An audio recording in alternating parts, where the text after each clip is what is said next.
English లో editions అంటారు. English లో ఏంటంటారు? ఎడిషన్స్.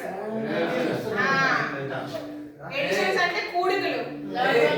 కూడికలు అంటే తెలుసు కదా మీకు, మీరు ఈ మధ్య చేస్తారు కొంతమంది. ఇదేంటి బ్రాండ్? ఇదేంటి? Very good. ఇదేంటి? టూ. ఇదేంటి? Very good. ఇది ఫోర్, నాలుగు. ఇది ఇప్పుడు ఎప్పుడైనా మనం కూడికలు చేసినప్పుడు ముఖ్యంగా మీరు రెండుకి ఎందుకు తీసుకోవాలి లక్ష్మణ్?